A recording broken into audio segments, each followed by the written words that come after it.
I'm a psychiatrist and I wear the belt of shame. Should be impaled, locked up, and jailed. My hands are blood stained. It's the diary of a tired black man. It's the diary of a tired black man. Peace, family. It's your boy Fonzi Neutron, representative for BackThatOnline.com. Appreciate you tapping back in with us on the DOA TBM. It's been a couple of weeks, so I apologize for a bit of a delay in the content, but I've had so much other things on with the website and the new relaunch and getting that together. But this week, we're joined with another special guest, and it's quite an interesting topic of conversation we're going to be getting into. And this is an artist from Birmingham who I was introduced to by a brother by the name of Tawanda, who some might be familiar with, a good friend of the show, so peace to Tawanda. But this artist's name is Noel Lindsey, and he is from Birmingham.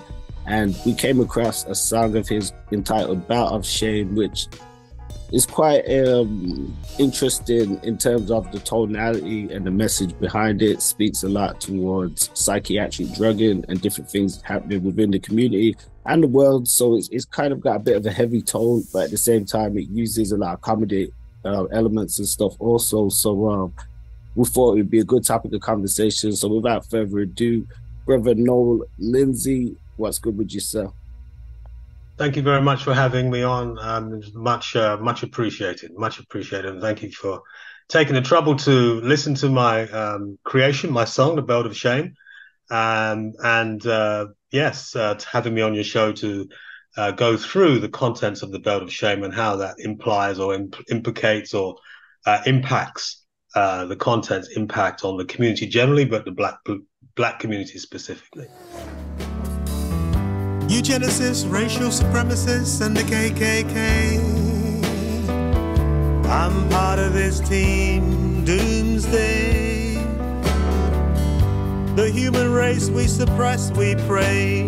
Nazi Holocaust, my hands remain hidden to this day. So, I mean, in terms of the artistic standpoint, it's a Michael Bublé cover, I believe, and you've rewritten your own sort of lyrics to it. You've got a video to it, which is quite interesting. It's got a lot of dancers and it's got quite an artistic feel. But in terms of the elements of some of the lyrics, I mean, it starts off with speaking about eugenicists, racial supremacy, and the KKK. I mean, instantaneously, that's like some heavy stuff. What made you pick this track to coin these lyrics to? It's a complicated story, but initially what I did, I'm a poet, so I wrote the track as a poet, a rap, and then I discovered that I had a little bit of a singing voice, and so I decided to change it to actually make it a singing voice. The contents, the opening lines, really, when we look at the industry which this song comments on. If we look at the impact of the industry, the psychiatric industry, which this song talks about, we can align it with those things which I've mentioned. We can definitely align it with the message and the impact of those injuries, the KKK, eugenicists. They have a history of segregating people or deciding which people are the best, which people are inferior, etc. So that's why I kind of aligned it that way. It looks and sounds when you first listen to it, possibly over the top, possibly out of line, but actually, no, the contents, the product, the outcomes are very, very similar. No, I think it's definitely important when you're speaking of something of such a heavy nature. Sometimes it's good to have a bit of levity at the same time to just sort of, lighten the load on it. Now, I know you said it could come off over the top, but that was one of the things that really struck a chord with me and made me listen to it, because they say with a song, it's usually the first, 10 to 20 seconds or something that you listen to, and if it holds your attention or if you hear something that makes you want to hear more. So with you starting it off with those lyrics, it was quite poignant into the message, because as the song developed, you started getting into, you know, just different things like, you know, you was talking about the electroshocking of children and pregnant women, and it's stuff that makes you want to sort of, research what's he speaking on if you're not familiar with it. So I definitely think it was well put together how it developed in that way. I'm a psychiatrist and I wear the belt of shame. Electric shocking children, pregnant women, so inhumane. In terms of your background, have you come from like an artistic background as a musician before this? Or I know you mentioned doing like poetry and stuff like that, or is it just that this was something that you had the chance to do? Well, originally I've written poetry for years. I'm a social work. I have a social work background, a care background for 30 years. I was in care myself. And in terms of the actual content, again, it was really looking at we live in a world where things are presented in a particular way, right? And for me, the job of an artist is to inform, to make aware, to outline. So that's that's the job of an artist. Why is that? Well, the artist has a way of communicating which is different to others. So for me, I kind of look at the industry and I look at my involvement as in a social worker or, you know, a care practitioner. And I saw what I saw in terms of the presenting system and the impact, which isn't really emphasized, it's not talked about, it's not even agreed upon. So I was drawn by the looking at the kind of presenting image versus the actual impact on the community. When you go back into it, you can see this particular industry has a long history of suppressing people, of categorizing people, of detailing people, which people are inferior, which people are superior, and so on. So that's where I was coming from. Okay. And as I mentioned, just some of the points on there, did it take a lot of research for you to find the information? Like you spoke about the impact on some of the things, how it could affect the Black community, schizophrenia rates in Black men, apartheid in South Africa. You spoke on like dementia, quite a few things that we experience within the community and stuff.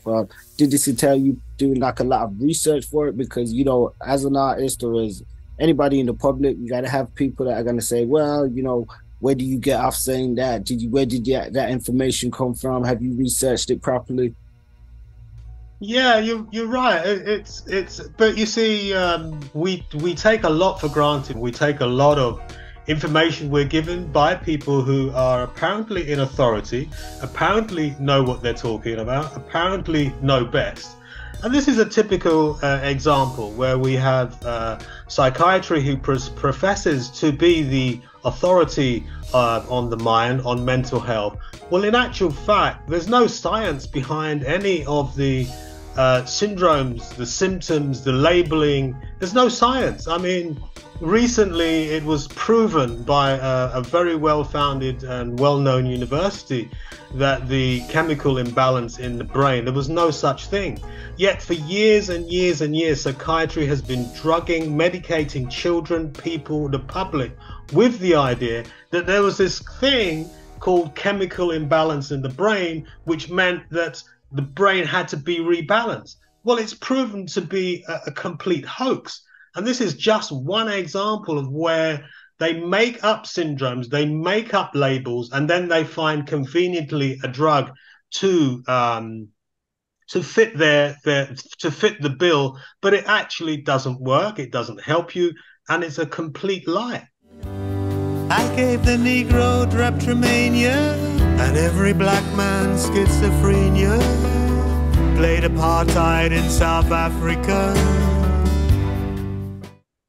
I mean, one of the things that definitely strikes a chord to me is we do see high rates of psychiatric prescriptions within the Black community. And some people say they feel as though just going to, let's say, the the general practitioners or the doctors and so on, they're very quick to just prescribe people those drugs and stuff, which is something that people have said, like, you know, isn't there alternative options? But they always seem to just want to push the drugs onto people. So that's one thing. Another thing that stuck out to me from what you were saying is that you say a lot of this stuff isn't rooted in science. So can you explain some of the fundamental beliefs that you have that lead to your concerns about this psychiatric drugging? Okay, I mean, really, it's a topic that can go on for hours and hours and days. The history is so long and so deep. In the song, we just want you to break some down for the people, but go ahead, brother. Yeah, for sure. I mean, in the song, I talk about drapetomania. Drapetomania was a apparent mental disease the slave had if he tried to run away from the slave master. That was the mental disease that the psychiatrist gave the black slave runner who wanted to be out of his captivity, right? So that's the history. That's a brief sort of little bit of history of it. In Germany, before Hitler and the gas chambers came along, there was 100,000 or more people who were deemed less than adequate, and so they were exterminated. They were killed because they were deemed inferior. So the history of this group is there to be looked at, and the history of the group it carries on, you know, to this day. And you know, if we look at a system. We're looking at a system. Psychiatry and mental health is in a particular system. It's in a particular system of care, and it has its lines, which include doctors and all the other bits. They're all working together. But if we look at it for what it is, number one, we have 109 electric shock clinics in the UK. Well, what does that mean? I mean, if you were to give your dog 400 or an animal 400 volts of electricity, you would be in prison. If you were a warring country and you gave your captives 400 volts, it would be a war crime. But yet, psychiatry can give an individual, a pregnant woman and a child, 400 volts of electricity and call it therapy, right? The key aspect of practicing is, the first rule is that you do not harm. Yet your viewers can actually research, and there's lots of information which suggests after heart disease and cancer, psychiatry is the third largest killer on the planet. Wow. Right, so you know, it's all about smoke screens. It's about illusions. It's about, well, if I've got you know, the other main thing is that this industry, unlike any other, has created more of what they're trying to get rid of. So more and more people are being diagnosed with mental health. More and more people are diagnosed with mental illness. It's a complete illusion. Now, I'm not saying that people don't have problems. I'm not saying that life isn't stressful. I'm not saying that we don't need help. You know, people don't need. I'm not saying any of that. But Warren, look at this. There are so many practitioners outside of the medical field, whether they're kinesiologists, whether they're iridologists, whether they're. If you look at Patrick Holford has a clinic in London, which he helps young people who have been diagnosed with ADHD, for example. And what does he do? In his books, he talks about the brain and the fat it needs and all the dietary stuff and all that. And he handles people, children with this so-called can't sit still, whatever. He also handles schizophrenia, for example. Handles as in takes it down the line so that person no longer suffers. So this is just a couple of examples. And what people need to be aware of is that there are practitioners out there outside the medical allopathic profession who actually will sit down and within a few minutes can diagnose that this is out the body, how the body's functioning is out. Perhaps there's a physical problem which leads then to a mental problem. So we have to kind of rethink our whole attitude around mental health. Mental health has now become a disability. Mental health has now become a disease. It is not.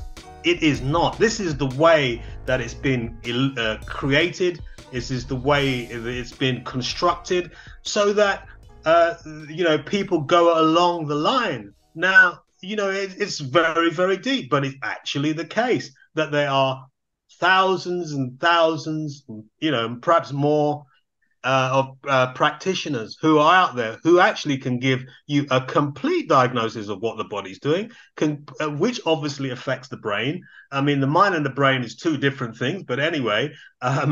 So I think people need to kind of look, well, okay, there is a bit of anxiety. There are so many different areas of knowledge which looks at nutrition, minerals. All of these things impact anything that allows the brain to function better, whether it's diet, minerals, taking a walk, sunlight, blah, blah, blah. All these things aid the individual to survival. And what we have now is a system where people are given labels and they can't do anything about it because that's just the way it is. And now they're hooked up to the system for life. It's not okay. It's completely wrong. But worse than that, it's completely false. I mean, quite a few points. Definitely thanks once again for chiming in. I tormented, I destroyed that addictive Jackson boy. I gave the knife and the axe to Whitney Houston on Xanax. On the pills that I prescribed, Robin Williams committed suicide. And oh, don't you know the story of Monroe? I cut her line, I stopped her flow. Really powerful information, guys. Definitely, I hope you're hearing what this brother's saying. And, one of the things you spoke about was the system. And recently we've seen with the terrible, dreadful case with Lucy Letby, and just the failure of the system, even in that aspect where, so sometimes people can think some things are hard to believe, but we've seen there is a great example sometimes that just, the NHS and, the system sometimes that are replacing the people that are supposed to be helping are often then causing such a detriment and harm. Do you have any thoughts on that situation that happened? I haven't read too much in it. I've got an outline of the case, but the system, just like any group, just like any organization, within the group, unfortunately, there are people who don't actually do what they're supposed to do and are therefore for the wrong reasons. And I think clearly this is the case of that. I also understand that there were warnings which weren't heeded and so on and so forth, which again can be exemplified elsewhere in other organizations and systems. And yes, it is unbelievable that somebody who's taking the responsibility for care can be so devilish, can be so damaged that they want to harm innocent babies and children. That's the way, unfortunately, things are. Unfortunately, there isn't a lot of people around like that. The percentage are small, but they are around. And going back to the original topic, why would you? I look at it and I say, well, okay, you're supposed to be helping. Well, why would you put a child under electric shock? Why would you give a pregnant woman electric shock? Why would you give damaging medication? You are supposed to be the leader. You are supposed to be the authority. Yet you cannot say categorically, prove scientifically what the problem is with the individual. So Joe is diagnosed with X.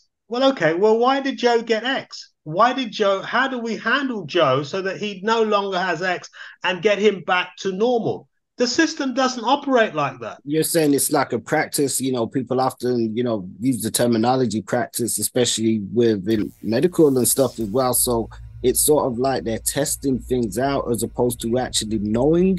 And, even in the song you mentioned, huge celebrities like Michael Jackson, Whitney Houston, Robin Williams, cases where you say it was to do with their doctors and things like that as well, where they would been, but it's been reported. I can't say if it's 100% true, but been reported that in Michael Jackson's case that his doctor had prescribed him sleep medication or whatever it was and things of that nature. So as you said, sometimes it's like a practice. People are like playing around with people's lives and stuff like that in one aspect. I would ask you what alternative solutions in terms of your own understanding and research would you potentially propose for individuals who might be struggling with a mental health issue when they don't want to go down that route with the psychiatric route and stuff?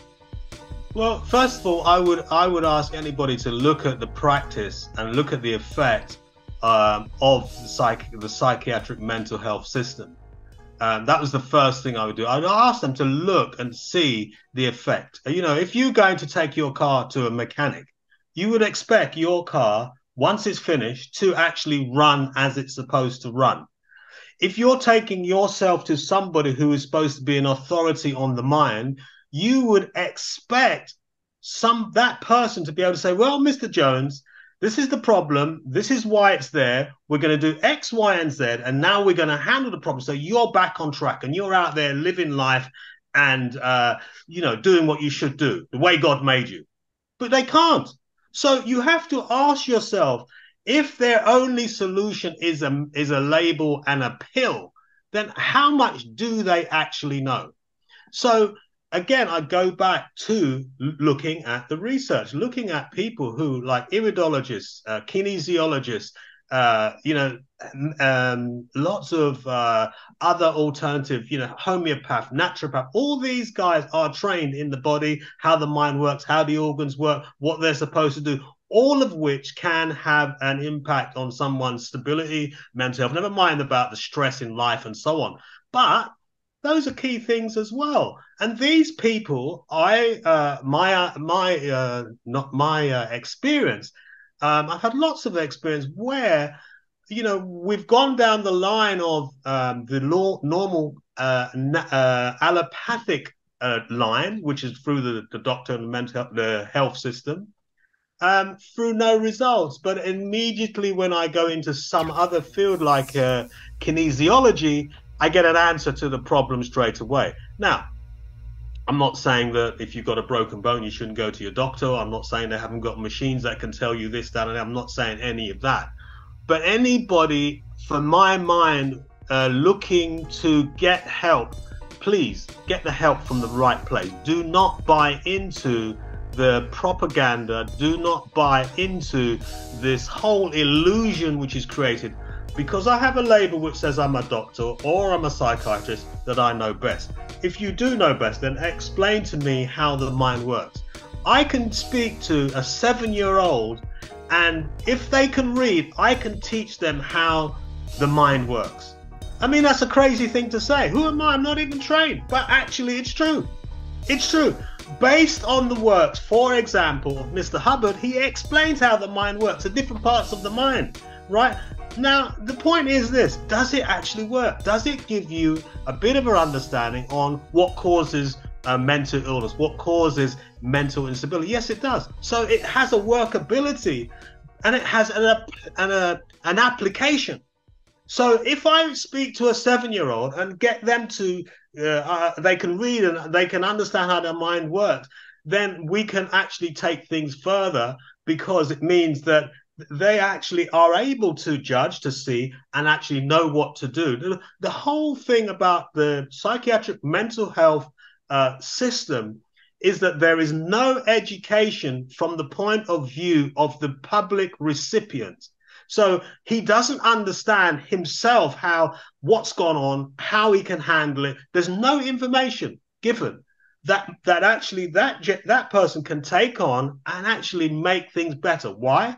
Because they don't have the information. They're completely bereft of facts, of statistics, of science in relation to how the mind works. And this is the greatest illusion on the planet. It's the greatest. It's the most significant for me illusion, apart from, I could mention other things, but this is one of the main things. And what we see day after day, year after year, more and more mental health problems. Why? It's engineered in that direction. That's the simplicity of it. But there's lots of solutions. Hold up. Definitely a lot of solutions. And that was quite heavy. We know that there's a lot of different tangents. As aforementioned, you said, we could really go on for hours in this and just the different varieties and ways of how it spans out. There's a couple of points that definitely popped up for me.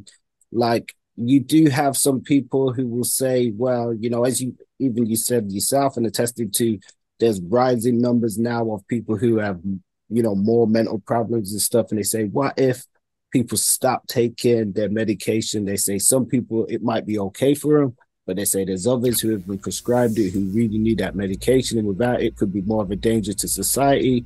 What say you to that? Well, for sure, it's just like if you take whatever item you take, you drink, let's say 3 cans of Coke each day. Let's say, for example, right? Your body naturally adjusts and adapts to that thing.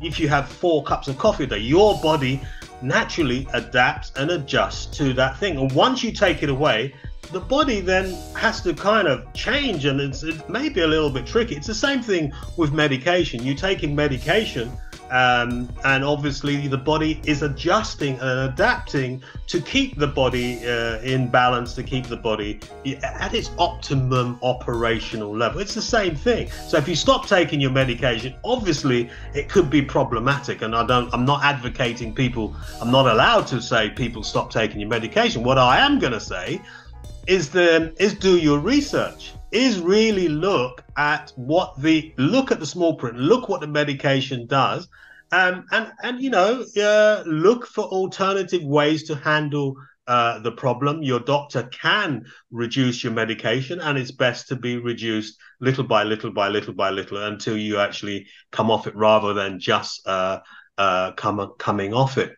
But people have to get the concept that mental health is an illusion. It's a complete illusion because of the way it is constructed. There's no data. There's no other field that I know of where there's no information on something that you can't, there's no information that you can't learn about that thing, right? If you try to learn about the mind, it's supposed to be complicated. You can't understand it. They can't understand. Don't even try. It's great for them because that leaves them in the authority, and you just do as you're told. We are the best. We are the experts. We are the people that actually have the authority. We have been studying this information for years, so leave it to us. And they have the law constructed around their practice. Yeah. So everything is dovetailed. Everything is geared towards this whole machinery. Hence, you have increasing amounts of mental health, increasing amounts of labels, increasing amounts of syndromes. And they're saying all the time, we have to, really, there's more mental health problems than what we know about. I mean, really? I mean, if we go back to, Warren, how the mind works, no, we're not talking mental health. We're talking mental potential. As I said, I can sit down with a 7-year-old with the data that Mr. Hubbard provided in relation to how the mind works and what causes mental illness. And believe you me, that 7-year-old will have a better understanding, but also able to apply some applicable sort of situation. But like I said, there's Patrick Holford. There's all these other professionals who will give you the actual A to Z of what is going on with your system. And that's the missing link. That's the missing link. Some good points there. I mean, we're running out of time, but we've still got some more time left. So before we wind down, we're still going to explore just some smaller aspects of this conversation. So, you know, I do want to encourage people once again to check out the video on YouTube, Bout of Shame. And we'll post a link to it also in the description to this, and definitely encourage you guys to check it out. So, you know, in terms of the topic of conversation and just how we were saying that traditionally, if we look at things from the system that we have in place now, how they approach things, we see that there's different sort of a disparity in some ways, because as you said, when looking at the mind and things, there's often like, I don't want to say like a gray area, but you're dealing with unseen at the same time. So you've got people trying to, I guess, make their own sort of claims in different kind of cases.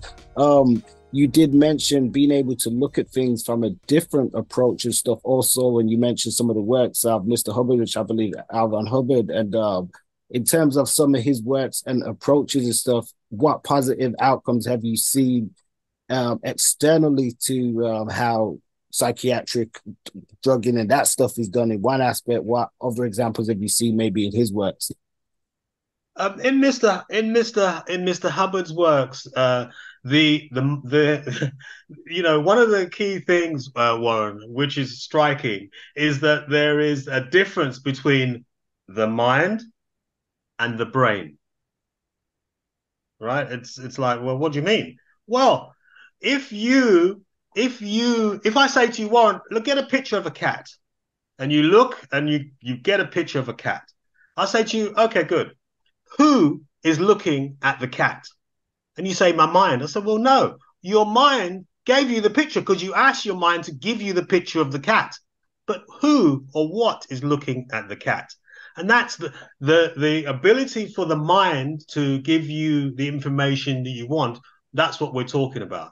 We're talking about mental potential. We're talking about, why is it that you can recognize, you're sitting in your car, Warren, and you can recognize why, you can suddenly recognize that your car doesn't sound quite right.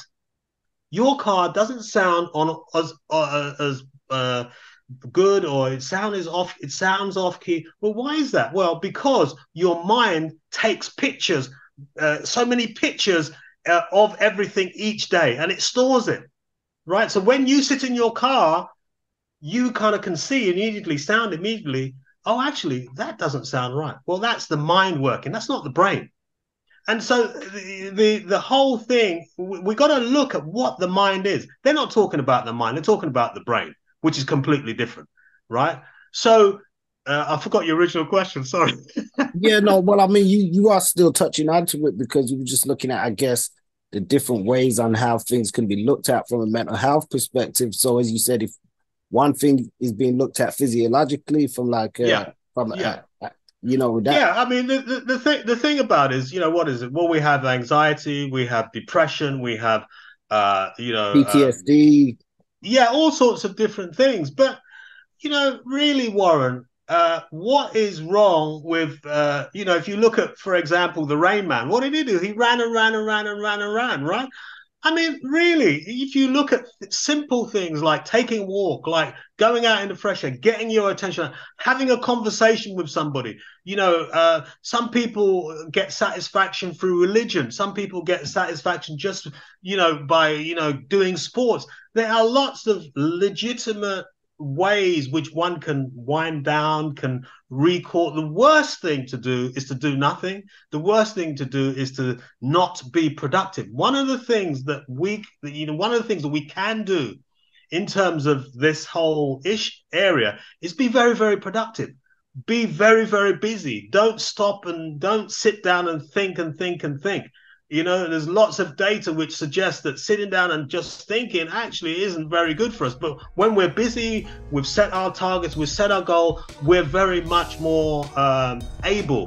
What medication tends to do, it tends to cut us off from our perception, cut us off from being able to perceive things and connect up with our emotions. That's what the medication does. No, we don't want that.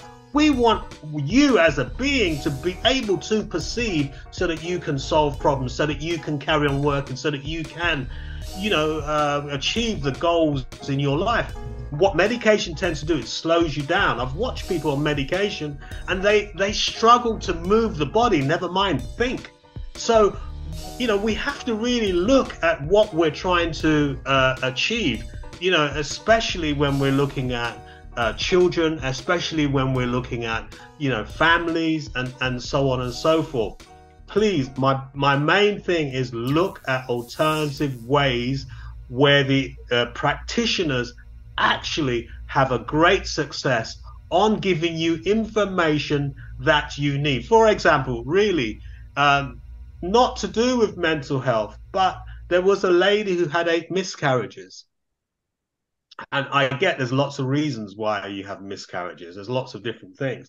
This lady had been to Harley Street. She'd been all over the place, months and months. The allopathic process was taking urine tests and blood tests, urine tests and blood tests, urine tests and blood. This went on, and she said, "Hey, is this all you can do?" They said yes. So she went off to see a kinesiologist. And within 60 seconds of sitting in the chair, the kinesiologist told her, "Mrs. Blah, your body has too much copper." She says, "What?" "Your body has too much copper." And then she went to explain that as the pregnancy progresses, more and more copper is built up till it gets to 9 months, builds up a certain amount of copper, which is the signal for the body to say bye-bye to the baby. Because the body was full of copper, the body was saying bye-bye to the baby after every 2 or 3 months. This is just one example of an alternative practitioner who knows about the body. There are people who know how the body works in relation to the mind, and so on and so on and so on and so forth. And people need to really have a look. These guys are really understanding and can give you a better understanding of what's going on with you. That was a great example and story and stuff as well. And we are unfortunately running out of time on this one, so we're going to have to wind down. Lastly, can we expect any more music from you? You know, you probably got to start drumming up quite a bit of a fan base. So can we expect to hear anything new? And where can we find you on social media if that's something that you do? Yes, you could go onto YouTube and see my track. I'm obviously on Facebook and Instagram and so on. Yes, I will be producing more music. On the back of the Belt of Shame, I'm going to launch a campaign which is really geared at raising awareness of the psychiatry's mental health illusion, because it is an illusion. Further to that, yes, there will be another track called 400 Volts and Jolts, which is specifically looking at electric shock treatment. But again, it will be done in a way which is artistic and aesthetic in communicating the issue, so that people actually can take it in without too much difficulty. And this is one of the things about the Belt of Shame. It has a lot of very serious and poignant lyrics, but the aesthetic and artistic factor. Incidentally, artists are so the target of psychiatry, and we saw with Jackson and Houston and so on. Why is that the case? Well, because they actually have the skill and the communication and ability to lift the people. I'm a psychiatrist and I wear the belt of shame. My medication harms, kills, and maims. Yeah, Mr. Hubbard said that the artist was so important to the community. He said the dreams are dreamed by the artists, and then the people basically pick up the artist's dreams. So the artists are really important, and we see the demise of Houston, Jackson, and so many others. And recently we saw a prominent artist again connected with that so-called group of psychiatry and mental health come to their demise as well. So the future track, you asked me about a future track, will be 400 Volts and Jolts. It will be about electric shocking. Again, it is something that anyone I talk to have no idea it's still going on in this day and age. It's called therapy, but it's actually torture. Can you imagine 400 volts through your brain? It actually melts brains. It actually causes suicides. It causes grand mals, which is seizures. It causes forgetfulness. It causes you to lose your identity, and this is what they're portraying as therapy, right? So, they have the legal framework to carry out these activities, but because of that legal framework, it doesn't mean that it's correct morally, spiritually, or within. It's outside the bounds of our human rights. So we as the people need to realize that just because something is legal, it doesn't mean to say that we have to accept it.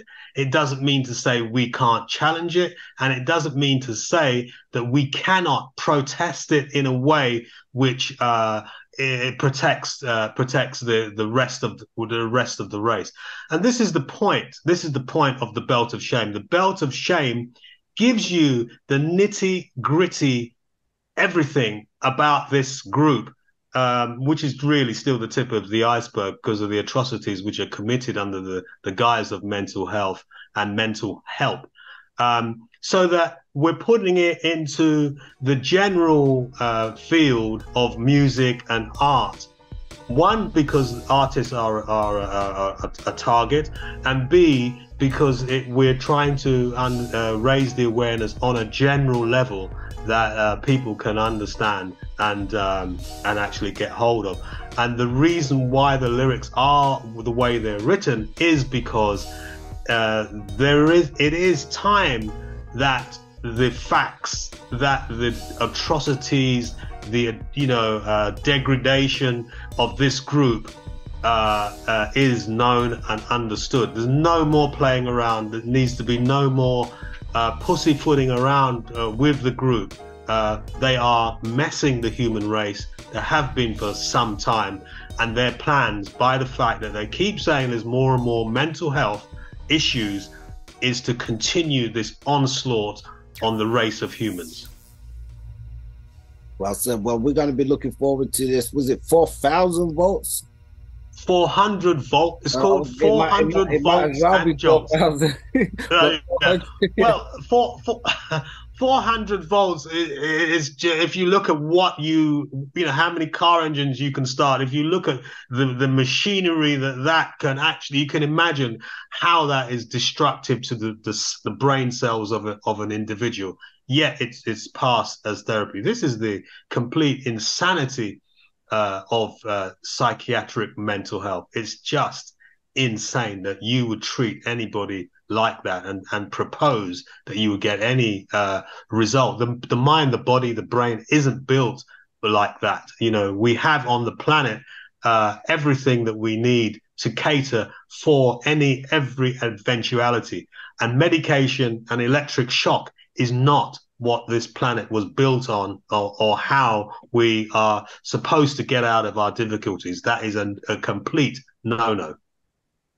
Well, we're definitely going through some changes, and one of the biggest changes, it was something I did want to ask you about before. I might just touch on it slightly before we wind down. Do you have any thoughts on just this new AI evolution, or revolution as they call it, with what we're seeing happening today nowadays?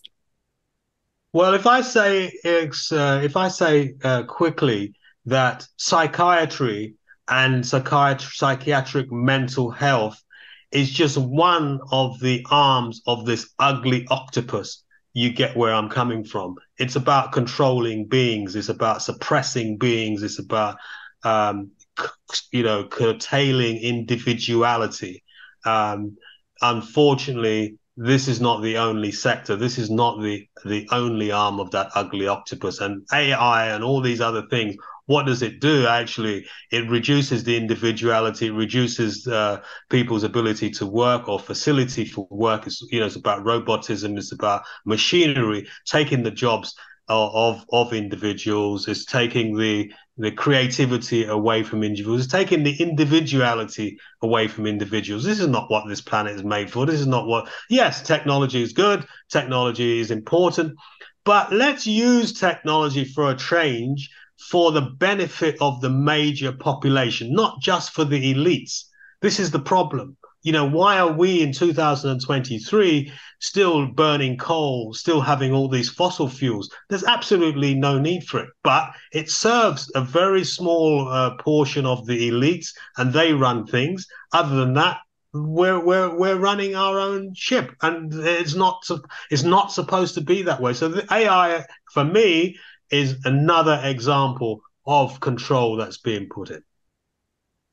Well said. So we're going to wind down on this one now, guys. Do check us out on backthatonline.com. We will be relaunching soon. The DOA TBN podcast is available on digital platforms still, and also on YouTube. Do you have a Noel report show as well that people can check out? Yeah, the Noel Lindsey report, and then obviously the YouTube. You can tune into my channel there, on the Belt of Shame, and obviously Facebook, etc., etc. But there's also, there's a few different bits and pieces. So we definitely want to salute you, and say salute for the creative works and stuff as well, because it's one thing that I found refreshing is when we look at just artistry nowadays, and as you said, there's so many things being done in such a cookie cutter way, but taking things back to those fundamentals of an artist, just really being creative, and not just being creative, but being socio-political, being able to explore different issues and things that are happening, still being able to articulate that outside of the music, but the music still being fun. So we definitely celebrate that kind of work here. Thank you very much, Warren. It's much appreciated. No doubt. So we're going to catch you soon. Guys, do tap back in with us next week. We're going to have another special guest. Hopefully, going to be looking at some things that have happened in the media this week. So we got Leeds Carnival coming up. Also, family will be out there. Salute, support. It's your boy, One Love. It's the diary of a tired black man. It's the diary of a tired